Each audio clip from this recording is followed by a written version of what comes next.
오늘부터 우리 소선지서 말씀을 좀 나누려고 합니다. 근데 소선지서가 좀 양이 많죠. 그래서 어떤 분들은 목사님이 소선지서 12권을 시작하면 도대체 언제 끝나려나 걱정이 많으실 수 있는데, 제가 파격적으로 한 주에 한 권씩 통으로 좀 끝내려고 마음을 먹었습니다. 어떤 분에게 이걸 고백했더니 믿지 않으시더라고요. 목사님은 절대 그러지 않으실 거라는 믿음을 갖고 있더라고요. 다른 믿음을 가지고 있더라고요. 그러나 오늘은 앞으로 그렇게 하겠습니다. 어쨌든 오늘 말씀을 시작으로 해서 좀 소선지서 말씀을 나누겠습니다. 제가 목회자가 되기 전에는 못 먹고 안 먹는 음식이 많았습니다. 일단 뭐 파, 양파 이런 거 채소를 거의 먹지 않았고, 음식으로는 회, 고기, 뭐 개고기 이런 거 전혀 먹지 못했습니다. 그런데 사역을 하다 보니까 음식을 가리는 것이 그렇게 좋지 않다는 것을 알았어요. 왜냐하면 이 먹는 게 사역이잖아요. 또 우리나라가 먹는 문화잖아요. 먹는 것 빼면 그 사역의 절반이 날아가는데, 그 음식을 가린다면 이게 사역자로서 있을 수 없는 일이죠. 어떤 분들은 한식 좋아하는 분들도 있고, 양식 좋아하는 분들도 있고, 중식 좋아하는 분들도 있는데, 특정 음식만 제가 좋아한다면 그걸 맞출 수가 없죠. 저를 파송해 주신 원로 목사님께서 이 모든 또 사실을 또 내다보셨는지, 제가 전도사로 사역하는 동안 저를 혹독하게 훈련시켜 주셨습니다. 주로 항상 가면 개고기, 항상 가면 회, 뭐 항상 이런 것들 음식들만 있었는데, 사실은 뭐 되게 비싼 것들이잖아요. 그러니까 성도님들이 대접해 주시려고 정말 그 모아둔 그 비싼 음식들을 사주시는 건데, 저한테는 이게 썩 맞지는 않았죠. 하지만 담임 목사님은 명령했습니다. 먹어라, 이렇게. 그래서 순종하다 보니까 지금은 뭐 웬만한 건 사실 다 먹습니다. 이제 뭐 가리는 게 없어요. 최근에 한번 위기가 온 적은 있습니다. 제가 전하영 전사님과 밥을 먹는데 물어볼 때마다 텐동을 먹자고 그래가지고 사역에 위기가 온 적이 있었어요. 여러분, 텐동이 뭔지 아세요? 이게 튀김덮밥 이런 거거든요. 제가 아무리 기호가 없어도 텐동을 한 달에 한 5번씩 6번씩 먹으니까, 와, 이거는 진짜 입에서 기름이 돌더라고요. 이게 도저히 못 먹겠더라고요. 그때 빼고는 아직까지는 제가 성도님들이 제안한 음식이 딱히 뭐 이렇게 힘들고 어려웠던 적은 없었습니다. 그런데 우리가 음식도 중요하지만 진짜 편식하면 안 되는 것이 바로 영의 양식인 생명의 말씀입니다. 하나님께서 우리를 위해 성경 66권 전체를 주셨기 때문에 하나님의 말씀을 골고루 섭취하는 것은 아주 중요합니다. 디모데후서 3장 16절에도 말씀하셨듯이 모든 성경의 말씀이 하나님의 감동으로 되었는데 그 모든 성경이 우리에게 유익하다, 이렇게 말씀하셨습니다. 그렇기 때문에 우리는 기회가 되는 대로 다양한 하나님의 말씀을 우리의 영혼에 채우고 건강하게 관리하는 것이 필요합니다. 성경 말씀에서 가장 잘 먹지 못하거나 먹지 않는 곳이 어디일까요? 여러분이 성경을 폈을 때 가장 낯선 내용들이 모여 있는 곳을 한번 생각해 보십시오. 아마도 그곳은 구약 성경의 뒷부분에 모여 있는 아마 성경일 것입니다. 물론 더 안 읽는 분은 앞부분도 낯설겠지만은, 어쨌든 성경을 읽으려고 이렇게 한 번쯤 이렇게 덤볐던 수많은 사람들 중에서 그나마 그래도 또 여전히 낯선 성경은 구약 성경의 뒷부분일 것입니다. 호세아부터 구약 성경 마지막 책인 말라기까지의 내용을 아시는 분은 의외로 많지 않으실 거라고 생각합니다. 우리는 전통적으로 호세아부터 말라기까지를 소선지서 또는 소예언서라고 부릅니다. 저는 앞으로 14주에 걸쳐서 12권의 소선지서를 나누려고 합니다. 오늘은 본격적으로 소선지서를 한 권씩 나누기에 앞서서 소선지서 12권에 대한 전반적인 내용을 함께 살펴보도록 하겠습니다. 첫 번째로 소선지서의 이름, 두 번째 소선지서 배경, 세 번째 소선지서의 구조와 내용, 네 번째 소선지서 시리즈의 주제, 이렇게 네 가지로 나누고 또 그 주제에 담기는 은혜가 어떤 것들이 있는지 좀 살펴보도록 하겠습니다. 그래도 오늘 말씀을 들으면 이거 소선지 내가 읽어야겠는데, 이걸 안 읽고는 못 배우겠다라는 동기부여를 드리는 게 오늘의 저의 큰 목적이라고 할 수 있겠습니다. 우리 먼저 살펴보겠습니다. 소선지서의 이름. 구약 성경은 총 39권으로 되어 있는데요. 그 중에서 이사야부터 시작해서 하얀 색깔 보이시죠?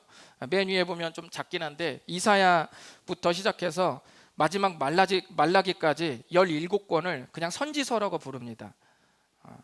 선지 그거라 아니에요? 선지자들의 기록이라고 해요. 선지서입니다. 이 선지서는 또 대선지서와 소선지서로 나뉘는데요. 표에 보시다시피 하얀색 글씨로 되어 있는 이사야부터 다니엘까지를 대선지서라고 부르고, 호세아부터 검은색 글씨, 호세아부터 맨 마지막 말라기까지의 12권을 소선지서라고 부릅니다. 그런데 이렇게 별명이 붙여지다 보니까 소선지서가 대선지서보다 좀 중요하지 않다는 편견이 있을 수 있는데요. 여기서 대와 소는 성경의 분량으로 나눠진 것인지 덜 중요한 것이 아닙니다. 분량이 많은 건 대선지서, 분량이 적은 건 소선지서입니다. 여러분 성경을 찾아보시면 대선지서가 양이 많죠. 12권의 성경을 소선지서라고 부르기 시작한 것은 예수님이 탄생하신 후에 한 400년 뒤에 어거스틴이라는 신학자가 처음으로 소선지서라는 이름으로 붙였습니다. 하지만 예수님이 탄생하시기 200년 전부터, 이게 구약 성경이잖아요. 예수님이 탄생하시기 200년 전부터 이미 그 역사 자료에 보면은 이 12권의 소선지서를 전체로 묶어서 한 권으로 봤어요. 그래서 그때는 뭐라고 불렀냐면 12서 또는 12예언서라고 불렀습니다. 소선지서라는 말이 없었어요. 그러니까 12예언서 또는 12서라고 불렸다는 거죠.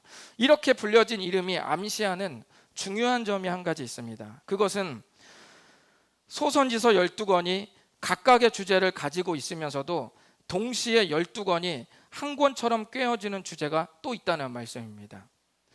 앞으로 우리는 12권 각각을 살펴보면서도 후에 12권의 말씀들이 우리에게 주는 공통의 교훈도 계속 틈나는 대로 나누도록 하겠습니다. 두 번째로 소선지서의 배경을 좀 살펴보겠습니다. 소선지서의 배경을 알기 위해서는 참고로 우리가 연대를 좀 알아두는 것이 좋습니다. 소선지서 12권의 기록 시기는 주전 9세기 또는 8세기부터 주전 5세기까지 요 한 400년에서 500년 사이에 12권이 모두 쓰여졌습니다. 어떤 성경은 연대를 알기에 충분한 근거가 있는 성경도 있고, 또 어떤 성경은 뿌옇게 어떤 비유와 상징만으로만 이 내용이 꽉 차 있어서 이게 도대체 언제 쓰여졌는지 정확히 알 수 없는 성경도 있습니다. 그렇지만 대개 제가 방금 거기 말씀 보여드린 대로 그 연대 사이 어디쯤인가 쓰여진 것은 분명합니다. 그러면 이 사이에 이스라엘에게 무슨 일이 있었을까요? 그것이 배경이겠죠. 이 400년 사이에 도대체 무슨 일이 있었을까? 이스라엘에게 무슨 일이 일어났는지 알기 위해서는 여러분 고대의 세 나라를 알고 있어야 됩니다. 이 나라들과 엮인 사건들이 모두 소선지서의 내용과 깊은 관계가 있습니다. 먼저 아수르는 역사책에는 아시리아로 나오겠죠. 일반 책에 찾으면 아수르는 남북으로 분열된 이스라엘의 북쪽을 주전 722년에 멸망시킨 나라입니다. 그러니까 남과 북이 이스라엘에 분열됐을 때 북쪽을 멸망시킨 강대국이 바로 아수르죠. 근데 이 나라는 9세기에 점점 성장해서 북쪽 이스라엘을 무너뜨릴 때쯤에 전성기를 누리다가 그리고 7세기 초에 급격히 쇠퇴했습니다. 이때 새롭게 부상한 신흥 강국이 있었는데 그 나라가 바벨론입니다. 바벨론은 이 아수르를 포함해서 또 하나의 강대국이었던 이집트 있죠. 애굽, 이스라엘 포로로 붙잡았던 그 강대국 애굽. 그래서 바벨론은 아수르를 포함해서 애굽을 차례로 멸망시키고 주전 586년에 바로 이 남아있는 남쪽 이스라엘, 즉 남유다를 멸망시키면서 이스라엘이라는 나라를 역사 밖으로 보내버렸습니다. 이 나라는 성경에도 기록되어 있는 바벨론 왕 느부갓네살입니다. 바벨론 왕 느부갓네살 2세 때 최고의 전성기를 누리다가 여러분 혹시 다니엘을 읽어보신 분들은 벨사살이라는 왕을 아마 들어보셨을 겁니다. 벨사살 왕 때 사람들의 민심이 전부 돌아서요. 벨사살 왕이 왕으로서 정말 최악이었거든요. 그러니까 그 바벨론 국민뿐만 아니라 그 정부 관료들로부터도 전혀 인정받지를 못합니다. 그래서 마침내 자연스럽게 멸망해요. 이때 바벨론을 그냥 무혈입성, 전쟁도 없이 자연스럽게 무혈입성하면서 정복한 나라가 있었는데 그 나라가 바로 바사입니다. 그게 일반 역사책에는 페르시아라고 그렇게 나오죠. 이 당시 주변국들을 정리하면서 통합시킨 페르시아 왕이 누구냐면 에스라서 1장 1절에 등장하는 고레스라는 왕입니다. 정확히 말하면 고레스 2세입니다. 페르시아의 고레스 왕 때 이스라엘에게, 이때는 이스라엘이 없죠. 무너진 상태죠. 지금 제 말씀이 이해되는 거죠. 나라가 없는 상태예요. 이때 이스라엘에 엄청난 일이 일어나는데 그것은 바로 포로로 뿔뿔이 흩어진 이스라엘 민족을 이 페르시아에 통합시킨 고레스 2세라는 왕이 다시 예루살렘으로 귀환시켜 줍니다. 그러니까 이 고레스 왕의 정책은 상당히 온건했어요. 지역의 특색을 살려주는 정치를 했습니다. 그래서 아수르나 바벨론은 굉장히 좀 잔혹하게 통치했다면 이 페르시아의 고레스 왕은 각각 지역에 원래 있었던 신이나 우리나라를 존중해서 백성들을 다시 돌려보내줬어요. 그때 성경에 보면 하나님이 그 왕의 그런 마음을 심어줬다 이렇게 되어 있습니다. 그러니까 이 바사 왕 고레스 왕 때 그 흩어진 이스라엘 민족이 고국을 잃고 성전이 파괴된 그 쓰라린 아픔으로 울부짖다가 바로 이 페르시아 고레스 왕 때 기적적으로 다시 본국으로 귀환을 하게 되는 것이죠.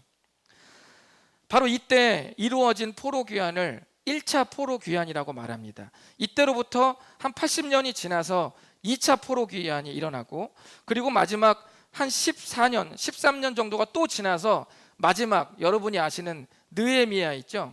느헤미야를 중심으로 해서 3차 포로 귀환이 이스라엘에게 일어납니다. 3차 포로 귀환을 마친 후에 한 10년 정도가 지나서 소선지서의 마지막 성경인 말라기가 기록된 것으로 우리는 보고 있습니다. 이것이 바로 여러분이 이해하는 큰 세 가지 배경이 되는 거예요. 북쪽이 멸망하고 남쪽이 멸망하고 그 다음에 기적적으로 이스라엘 민족이 다시 본국으로 귀환이 되는 1차, 2차, 3차로 귀환되는 이 사건만 여러분이 머리에 넣어 놓으시면 됩니다. 소선지서의 말씀은 전부 이 사건 세 개를 필두로 해서 전과 후 어디쯤인가 다 써져 있습니다. 12권의 배경이 바로 여기라고 생각하시면 됩니다. 소선지서 12권은 바로 몇백 년간의 이스라엘 주변 강대국들의 패권 다툼 이야기들 속에서 기록이 됐습니다. 우리는 여기서 이스라엘 국가가 처한 세 가지 지점을 좀 살펴볼 필요가 있는데요. 그것은 북이스라엘이 멸망하기 전후의 신앙, 두 번째는 남유다가 멸망하기 전후의 신앙, 세 번째는 포로기 전후의 신앙입니다. 이걸 살펴봐야 돼요. 결론부터 말씀드리면 이스라엘은 이 세 지점에서 신앙이 완전히 산산조각납니다. 하나님은 이 세 지점에서 이 이스라엘의 완전히 산산조각난 신앙의 상태를 보시고 12명의 선지자들을 통해서 보내면서 하나님의 마음을 전달하셨습니다. 그 마음이 소선지서에 고스란히 담겨 있습니다. 저는 오늘날 우리가 이 하나님의 마음을 아는 것이 매우 중요하다고 생각합니다. 이때 12명의 선지자를 보내서 자기의 마음을, 자신의 마음을 백성들에게 전달한 그 하나님의 마음을 오늘 우리도 아는 것이 중요하다는 것이죠. 이유가 있습니다. 여러분, 그리스도의 인생을 구분할 때 보통 어떻게 구분합니까? 예수님을 믿기 전과 후로 구분을 하시죠. 그런데 그렇게 구분하지 마시고 우리가 소선지서의 배경을 적용해서 우리 인생을 구분해 보는 것도 필요합니다. 이스라엘의 위기를 한 인생의 위기의 사건으로 해석해서 구분하면 우리가 우리의 인생을 이렇게 구분해 볼 수 있습니다.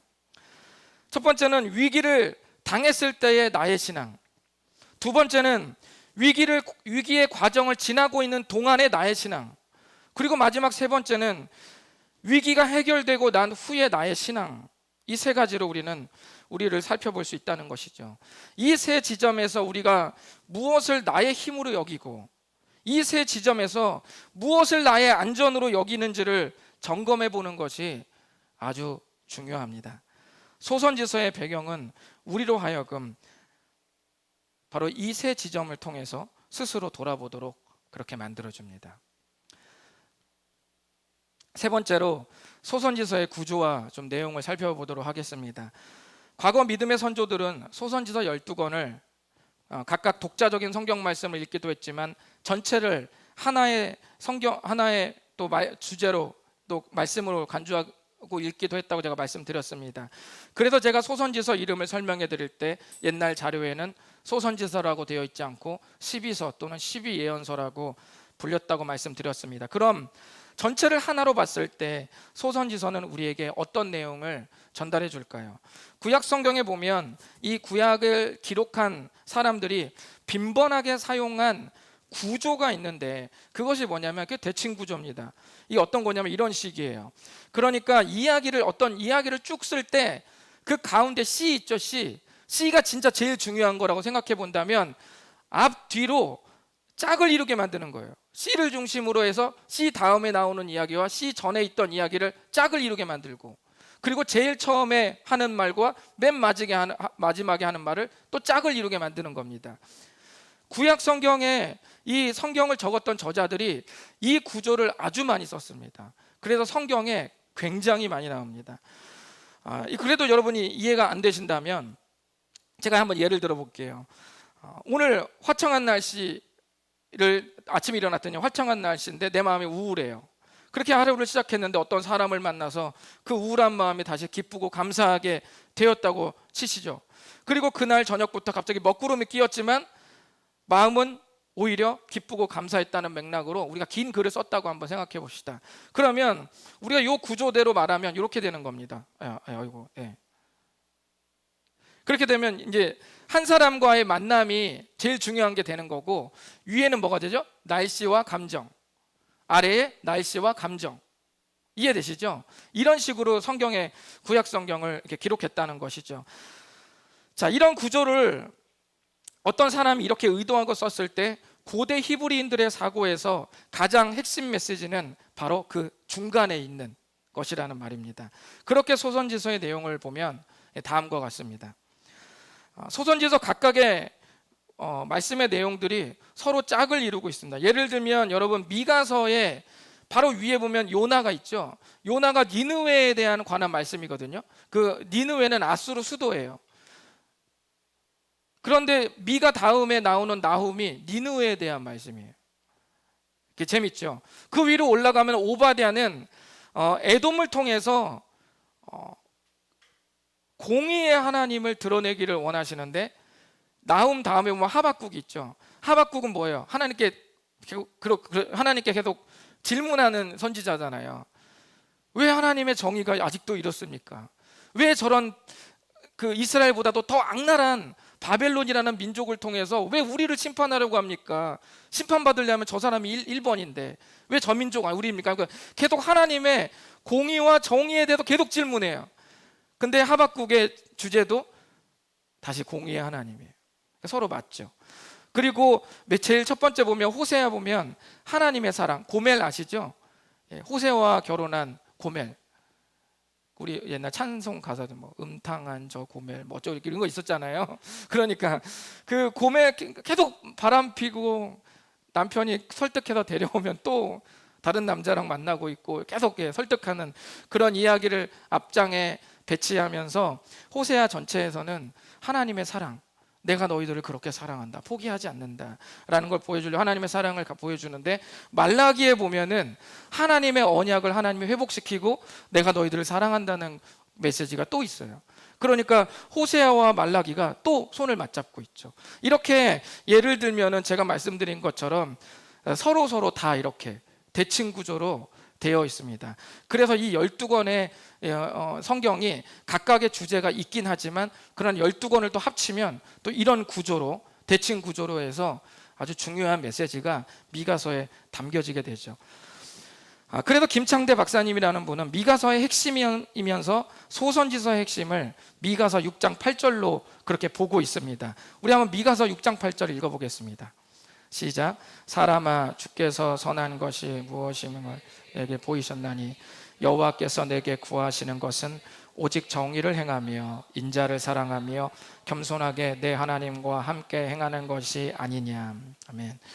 여기서 말하는 정의, 인자, 하나님과 함께 하는 것, 이 세 가지가 또 신구약 전체를 관통하는 아주 중요한 단어가 또 됩니다.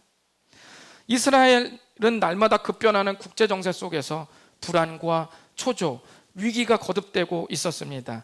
이런 순간들 속에서 이스라엘 민족이 써내려간 신앙의 이야기는 오늘날 고난과 위기 속에서 우리가 어떤 신앙의 이야기를 써내려야 가야 하는지를 보여주고 계시는 거죠. 소선지서는 그 이야기를 미가서 6장 8절에 정의를 행하고 인자를 사랑하며 하나님과 함께하는 것이라고 압축 요약해서 그렇게 말씀하셨습니다. 앞으로 소선지서를 나누면서 더 자세히 말씀드리도록 하겠습니다. 자, 이제 마지막으로 소선지서의 시리즈 주제를 나누겠습니다. 어쩌면 이게 좀 가장 중요할 수 있겠죠. 제가 목회적으로 가장 집중한 주제이기 때문에 이게 오히려 또 중요할 수도 있습니다. 물론 12권의 소선지서의 주제는 미가서 6장 8절일 것입니다. 아니면 중요한 다른 구절로 또 다른 견해를 갖고 있는 목사님들이 계실 수도 있습니다. 하지만 저는 이 시리즈를 기도하고 준비하면서 묵상한 끝에 목회적으로 함께 나누고픈 소선지서 시리즈 주제를 좀 새롭게 제가 정해봤습니다. 성도님들 머리에 남길 수 있도록 한 단어로 그 주제를 고심 끝에 만들어봤는데요. 그것은 뭐냐면 공존입니다. 그 주제는 바로 공존이라는 거죠. 하나님의 마음은 서로 상반되는 것 같은 두 개의 메시지가 공존하는 가운데서 소선지서의 말씀을 우리들에게 주시고 계십니다. 소선지서에 담긴 메시지를 보면 하나님은 크게 세 가지를 공존시키면서 말씀하고 있습니다. 첫째는 훈계와 위로가 공존합니다. 따끔하게 훈계하시는 것 같으면서도 따뜻한 위로가 있고, 또 어떤 곳은 그 따뜻하게 위로해 주시는 것 같은데 거기에 또 뼈 때리는 말씀이 꼭 들어있는 것이죠. 그래서 훈계와 위로가 공존합니다. 두 번째는 절망과 희망이 함께 공존합니다. 이 말은 하나님께서 절망을 주신다는 의미가 아니라 내용상 절망인데 결론은 희망이라는 거예요. 예를 들면 이스라엘이 무너지고 예루살렘이 함락되는 사건은 뭐예요? 절망이죠. 그게 어떻게 희망입니까? 나라가 무너지는데 그게 절망이죠. 어떻게 희망입니까? 그런데 그 무너짐이 완전한 절망이 아니라 그루터기처럼 남아서 희망의 싹이 난다는 거예요. 마치 그 벼를 베고 나면 그 뿌리와 줄기 밑둥이 남아서 날씨가 따뜻해졌을 때 거기에서 어린 벼가 또 나오는 것처럼 그렇게 희망이 나오는 겁니다. 그리고 세 번째는 심판과 구원이 공존합니다. 어찌 보면 하나님께서 우리가 저지른 실수와 죄에 대해서 노골적인 지적과 함께 심판을 목적으로 이 12권의 예언의 말씀을 말씀하시는 것 같은데 뚜껑을 열어보면 심판이 아니라 구원을 말씀하고 계십니다. 그러니까 심판은 과정이었고 구원은 결론이었습니다. 당대 사람들은 그 사건을 경험하고 예언의 말씀을 어떻게 들었냐면 심판으로만 여겼습니다. 우리나라가 무너진다라고 말했을 때 선지자들의 그러한 메시지를 심판으로 여겼습니다. 그러나 우리가 앞으로 살펴보겠지만 소선지서 12권의 전체의 내용은 심판이 아니라 구원입니다. 그리고 절망스러운 현실을 보여주는 것 같으나 또 희망을 약속합니다. 또 냉랭하게 훈계하시는 것 같아서 위축될 찰나에 위로하심으로 우리의 마음을 또 녹이십니다. 하나님의 기가 막힌 이 당근과 채찍은 우리를 거룩하게 성숙시킵니다. 하나님은 서로 이 두 가지를 계속 공존시킵니다. 그런데 이 구도는 오늘날 우리들이 볼 수 있어야 하는 신앙의 관점입니다. 이 공존의 관점은 하나님의 마음을 더 잘 이해할 수 있게 만드는 거예요. 하나님께 혼나는 가운데서도 이글거리는 그 주님의 사랑을 볼 수 있을 때, 피땀 흘려 번 돈이 차곡차곡 모이는 중에서도 그 모든 순간이 하나님의 은혜임을 볼 수 있을 때, 극강의 고난 중에서도 여전히 희망의 빛을 볼 수 있을 때 우리의 삶의 질은 압도적으로 높아질 뿐 아니라 그 삶이 하나님께 영광이 될 것입니다. 우리가 욥기를 하는 중에 이런 구절이 있었습니다. 욥기 11장 6절을 보면은, 물론 친구가 욥에게 하는 말이긴 한데 이 중에서 그 말 자체는 틀리지 않았습니다. 적용이 잘못됐을 뿐이지, 거기서 뭐를 말하냐면 하나님의 지식이 광대하다 이렇게 말했어요. 광대하다. 근데 이 광대하다는 뜻이 무슨 뜻이냐면 또 다른 측면이 있다, 여러 측면이 있다, 이런 의미예요. 원래 단어가 그 뜻입니다. 하나님의 지식에는 여러 면이 있다, 그 뜻이에요. 그게 광대하다는 뜻입니다. 그러니까 하나님께서 행하시는 계획은 마치 그 페스츄리 빵처럼 수십 겹의 세밀한 의미, 또 섬세한 만지심으로 우리를 이끌어내신다는 거예요. 또 다른 측면, 즉 공존의 관점으로 묵상을 하고 사건을 대하면 하나님의 마음을 읽어내는 시선을 우리가 가질 수 있습니다. 전혀 이해할 수 없는 두 측면이 공존하는 성경의 사건들은 굉장히 많습니다. 창세기 22장에 하나님께서 아브라함에게 100세에 기적적으로 태어난 아들 이삭을 모리아 산으로 데려가서 번제로 바치라는 하나님의 명령을 했을 때 그 명령 뒤에 뭐가 있었습니까? 그 명령과 전혀 어울리지 않는 하나님의 넘치는 은혜가 거기에 또 기다리고 있었습니다. 공존하죠. 출애굽기 14장을 보면 하나님은 기적적으로 이집트에서 구출한 이스라엘 민족이 바닷가 앞으로 도달하는 장면을 거기다 보여주세요. 기적적으로 구출했는데 몰살할 수 있는 바닷가 앞에다가 하나님께서 내몹니다. 육지에서는 이집트 병사가 굉음을 내고 칼을 번쩍거리면 햇빛에 그 반짝거리는 칼날들을 들고 아주 막 그 말발굽 소리를 내면서 점점 바닷가로 이게 오고 있죠. 그리고 맞은편은 바다입니다. 그러니까 여기는 생매장지가 될 수 있는 것이죠. 그러나 우리는 거기서 또 다른 그 상황과는 전혀 어울리지 않는 또 다른 은혜가 공존하고 있다는 사실을 알게 됩니다. 바다가 갈라지고 백성들이 그곳을 건너는 기적을 경험할 것이라고는 그 중에 그 어떤 누구도 단 한 사람도 상상할 수 없었습니다. 그 은혜가 함께 공존하고 있죠. 이것이 하나님을 믿는 사람들이 경험할 또 다른 측면의 은혜입니다. 광대하신 하나님이 베풀어 주시는 은혜입니다. 우리는 위기 속에서 언제나 이 공존하는 은혜를 볼 수 있어야 됩니다. 공존의 시선이 우리를 성숙하게 하고 하나님의 찐 사랑을 보게 하고 경험하도록 만듭니다. 한쪽만 보면 하나님이 주신 은혜의 자유이용권을 입장권처럼만 제한하며 살게 됩니다. 한쪽만 보면 우리는 자존감이 낮아지고 근심의 기간이 길어진 채로 살게 됩니다. 우리는 다윗이 쓴 시편 23편을 즐겨 부르고 암송하고 자주 읽고 우리가 은혜를 받습니다. 우리 시편 23편 1절과 2절을 한번 읽어보실까요? 시작.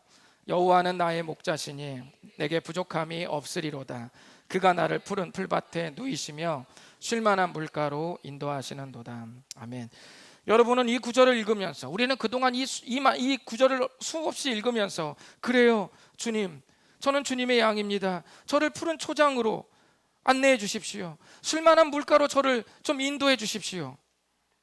그렇게 기도합니다. 그러나 다윗이 항상 이 부분만 생각한 것은 아닙니다. 그에게는 또 다른 환경이 공존하고 있었습니다. 우리 한번 4절을 읽어봅니다. 시작.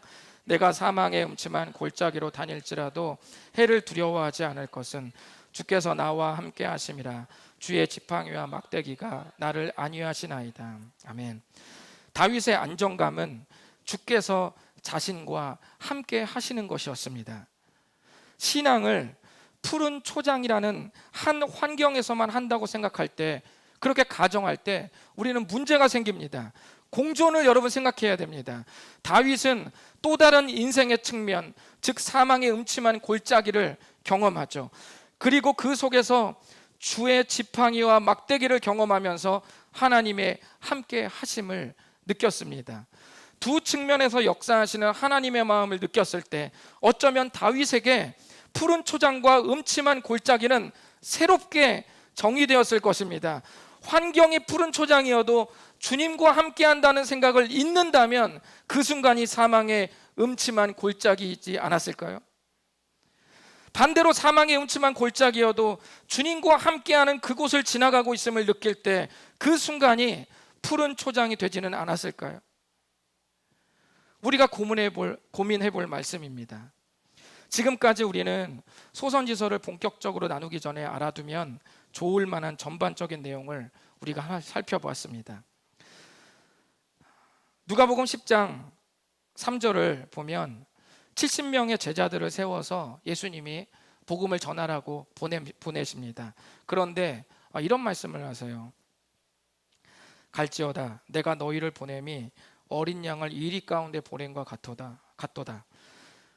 여러분, 양이 이리 가운데 들어가면 어떻게 됩니까? 모르세요? 양이 이리 가운데 그냥 들어가는 거예요. 이리가 한 100마리 정도 있는데 거기에 양을 10마리 정도 넣었어요. 그럼 이리가 기뻐하죠. 주의 은혜구나. 이리가 기뻐할 거 아니에요. 양이 죽죠. 그런데 예수님이 그거를 보내면서 그렇게 비유를 하시는 거예요. 우리는 그 말씀에서 공존하고 있는 위대한 약속을 그러나 또 듣게 됩니다. 요한복음 16장 33절을 읽어보겠습니다. 시작. 이것을 너희에게 이르는 것은 너희로 내 안에서 평안을 누리게 하려 함이라. 세상에서는 너희가 환난을 당하나 담대하라. 내가 세상을 이기었노라. 아멘. 세상을 여러분 이겼다고 말씀하십니다. 그리고 양이 이리 가운데 들어갔을 때 여러분 뭐라고 말합니까? 평안을 누린다.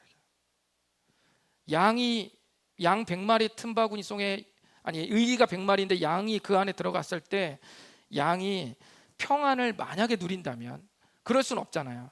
근데 만약에 기적적으로 평안을 누린다면 그 평안은 오직 무엇으로만 가능할까요? 그래서 33절에 그 평안을 그냥 평안이라고 말하지 않고 내 안에서 평안을 누린다 이렇게 말했습니다. 돈 안에서의 가짜 평안, 욕심이 쌓은 커리어, 야망 안에서의 가짜 평안이 찢겨지고 오직 순도 100%의 그리스도 안에서의 평안, 주님 안에서 주님만이 주실 수 있는 그 평안을 그 양이 느끼게 되는 것입니다. 저는 부디 이 은혜를 소선지서의 말씀 안에서 공존하는 하나님의 말씀으로 깊이 느끼실 수 있기를 바랍니다. 기도하겠습니다. 이 시간 눈을 감으시고 짧게 주님께 기도하겠습니다. 이스라엘이 북쪽이 무너지고 남쪽이 무너지고 그리고 기적적으로 하나님께서 은혜를 베풀어서 본국으로 송환시켜 주었고 또 거기에 제2 성전까지 짓게 하셨습니다. 그리고 하나님께서 원래 하나님을 예배할 수 있는 모든 환경을 다시 회복시켜 주셨습니다. 그런데 그 배경에서 나오는 이야기들을 보면 이스라엘의 신앙이 산산조각이 납니다. 위기를 당했을 때의 그의 신앙, 위기를 당하는 동안의 이스라엘, 그리고 위기가 해결되고 난 후에 이스라엘의 신앙이 완전히 산산조각 납니다. 하나님의 마음이 어땠을까요? 바로 그 마음이 12권의 소선지서에 그대로 담겨 있습니다. 우리 그 말씀들을 생각하면서 정말 주님, 제 이 두 눈 말고 가슴으로 살아내는 이 영적인 나의 이 두 눈, 주님 두 측면을 보기를 원합니다. 광대하신 주님의 이 공존하시는 두 메시지를 듣기를 원합니다. 심판 같은 상황 속에서 구원의 말씀을 내가 발견하기를 원합니다. 절망 같은 현실에서 희망의 빛을 보기를 원합니다. 주님, 슬픔의 환경에서 기쁨의 메시지를 발견하기를 원합니다. 주님 도와주십시오. 주님, 내가 앞으로 살아가는 동안 죽을 때까지 주님, 이 광대하신 주님이 주시는 이 공존의 메시지를 마음에 새기며 살아갈 수 있게 도와주시옵소서. 우리 다 같이 주 앞에 기도하시면서 나가시겠습니다. 하나님 아버지 감사합니다. 주님,